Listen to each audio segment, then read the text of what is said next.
Hello and welcome to How to Start Up, a podcast for anyone starting a company in 2020. This is a collection of conversations with people who have all successfully started, run and even sold their own companies, sharing not only professional but personal experiences on what we should be doing now, next or never.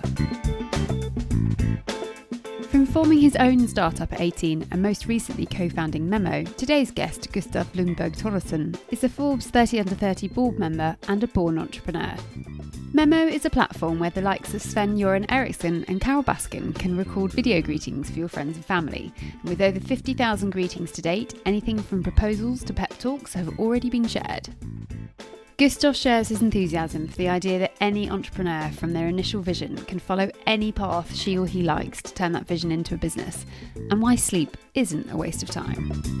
Hi Gustav, thank you so much for joining How to Start Up today. It would be great if you could give a brief introduction as to who you are and a bit about your background if possible. So my name is Gustav Lundberg Toresson, and I'm from the south of Sweden and grew up on the countryside, and I've always been very into entrepreneurship. I started my first company when I was 18 and has since been in the military in Sweden. I studied business and economics in Stockholm and have since been involved in startups and also larger corporations such as BCG and JP Morgan. And since 1.5 years back, I work with Memmo, which I started with a few of my friends.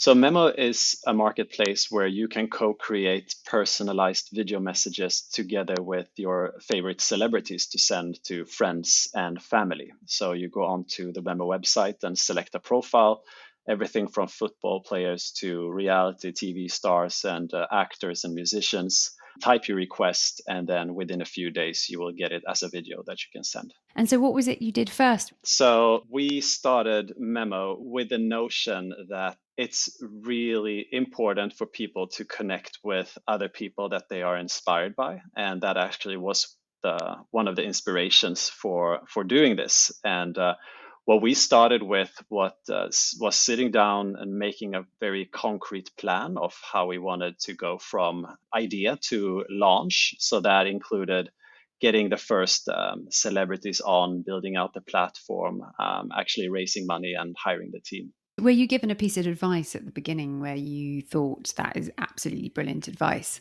The best piece of advice that I got was actually that you don't need the answers at once. You will find the answers along the way because you will have so many questions and there's so much ambiguity. But once you go down one avenue out of many that actually can lead you to success, you will find the answers along the way. And I think that has been really helpful to live and just embrace uncertainness. And does that still hold true today for you? Yeah, I think so, definitely. It's so different from previous jobs that I've had where you usually have a lot of data that you can cut through and look at and then take the best decisions. But in this case, it's way more of just gut feeling and using your previous knowledge from your career or life in general. And how did you manage the business during the pandemic? Because you're still fairly new. Obviously, you've got your launch in Scandinavia and you've just launched in the UK, which is amazing. But you were headed into the pandemic, I think, quite early on into the business.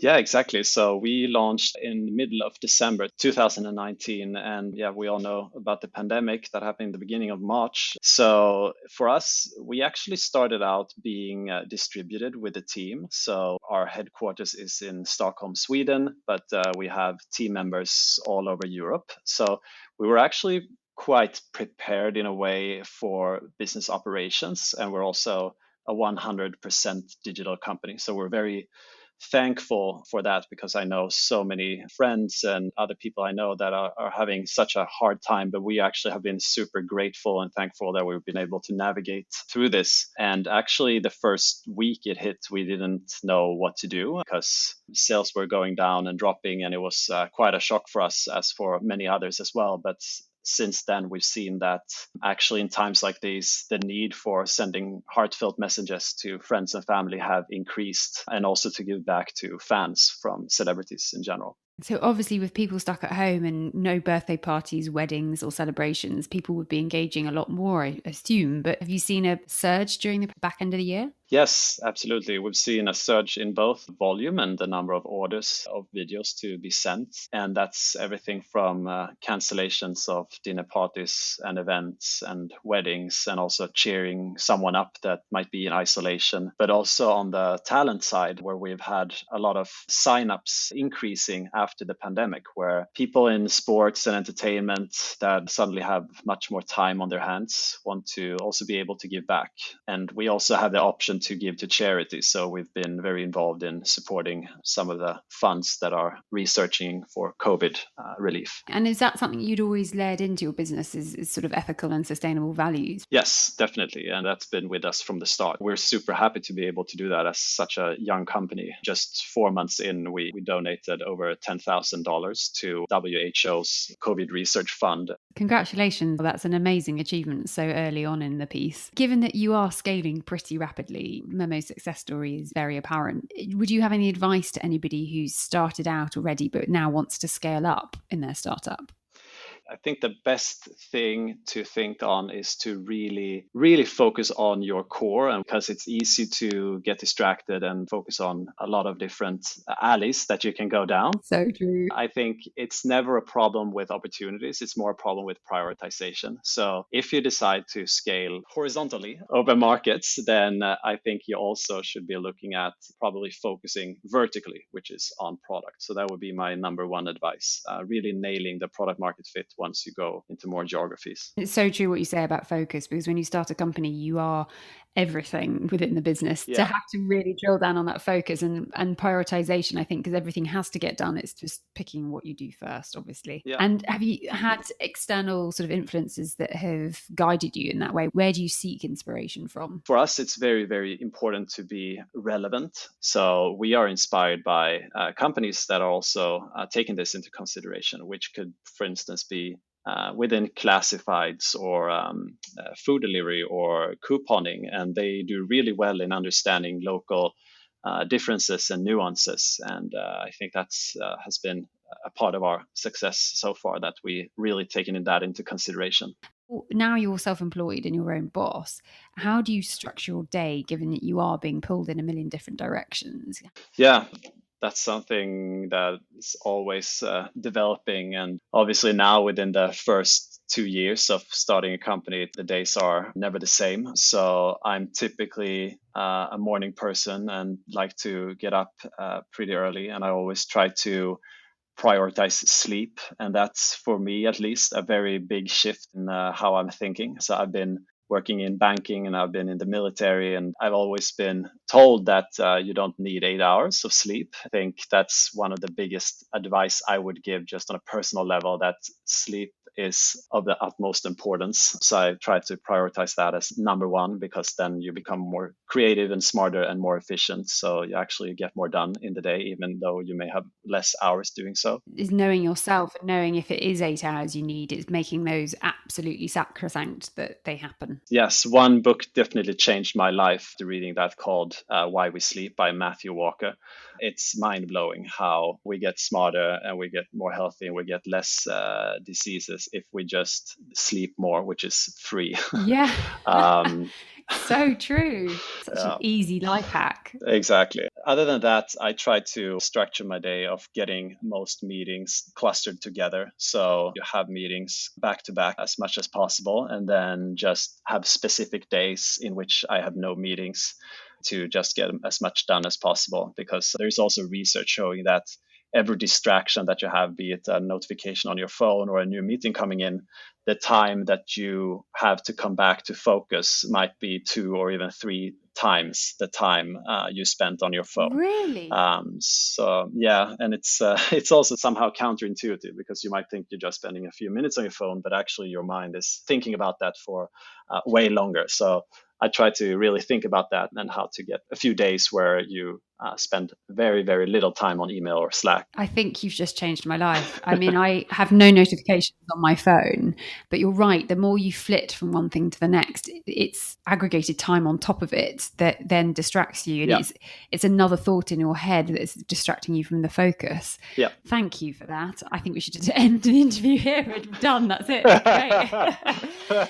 And have you got any other amazing golden nuggets of advice like that you'd want to share? Yeah, I mean, it's always, I mean, as entrepreneurs and for everyone everybody listening to this that are running their own companies or about to start their own companies, it can be, of course, super challenging. And I think it's one of the most important lessons I've learned besides sleep is also that it's super important to think about being happy and also look into what it is that actually makes you happy or anxious about something happening in your business. And what I mean specifically with that is if I get an email, I can be looking at it as bad news or as good news. And if I really try to think of it as good news and how we can use it to improve the business, then I actually get in a way better mood for the day. And then the next thing that happens is I go into Starbucks and I get coffee, and the coffee tastes amazing. And you keep having that positive mindset, then you just keep on chasing the next thing. So once you're doing it, you're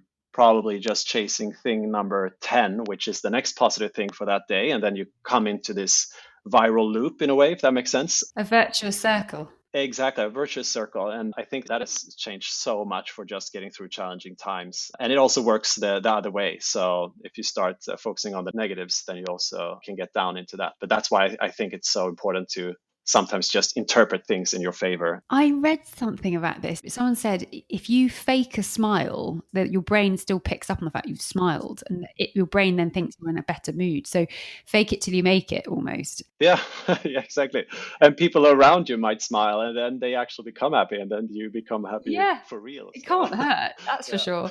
What's the most surprising thing that you've learned about yourself since becoming your own boss? Honestly, the most surprising thing, it's all about how much you believe in what you do, and nobody really knows the answer. So if you're in a business where you're inventing the future and you're having a new product or creating a new customer behavior, you probably have many of the answers. You can ask many others for advice, but they will never know the right answer. And I think that's something that I've learned about myself, that I've always seen myself as an entrepreneur, and I think that's a key skill in being an entrepreneur. And that's why we also hire people to Memmo that are very entrepreneurial and can try to find the answer on their own, because there's no blueprint to follow. Yeah, that was quite surprising, because I've been working in a lot of different environments where there's always a best practice of doing things. But if you're inventing something by yourself, there is never a right or wrong, which I think is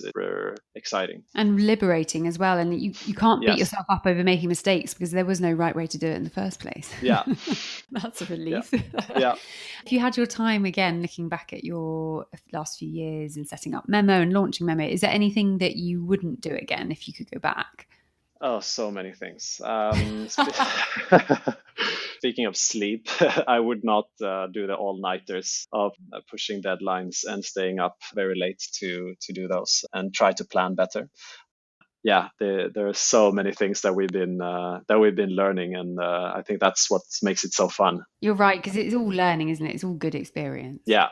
What do you enjoy the most about being self-employed, coupled with what do you enjoy the least? So with being self-employed, I think really what's the most exciting thing for me is that you're building the future. But for me, it's actually that I can get inspiration from a documentary or reading the news and envisioning the future, and then actually making a product or a service out of that, and working together with people that also believe in this vision and wanting to change the world for the better. And then you can actually make a business out of that. And I think that's so exciting that you actually can get that power to drive change and really have this strong vision, can have that in your company. Yeah, the least, I mean, obviously it's part of it. And in some ways, I enjoy it, but there's of course a lot of stress in the job, and if you don't find the right tools to manage stress, it can be very draining. I would advise finding a good mentor, also finding someone who is doing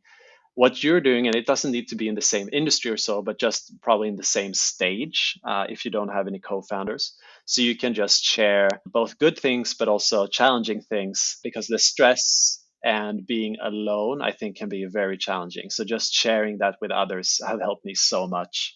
And also pairing that with the right tools to focus on what matters. That takes away most of that stress. But it's you, and it's the company, and it's your co-founders and the team, and many other stakeholders. But you're the one responsible for that, and you have to involve that in your life 24/7. That's so true. When you are starting out on your own, it can be quite isolating, quite lonely. So to be able to even, hearing you, and this is, I think, why I've basically done the podcast, it's given me such a level of comfort that everyone else goes through the same thing. Yeah. Thank you so much, Gustav, for your time. I've learned so much. It's been great chatting to you. Thank you so much, Juliet. Likewise, it was a pleasure. It's great to hear from Gustav that sleep is allowed as an entrepreneur and also vital for creativity. Plus, by building a positive frame of mind, even with the little issues, your day will just get better and better. Thank you for listening to How to Start Up, hosted by me, Juliet Fallowfield, founder of PR consultancy for startups, Fallowfield and Mason. I hope these conversations offer you some confidence, encouragement and reassurance that you're on the right track. If you'd like to submit a question for a future guest, please head to the SpeakPipe link in the show notes. If you've enjoyed this podcast, I'd be so appreciative if you were to rate, review and subscribe, as it will really help other people starting a company discover it.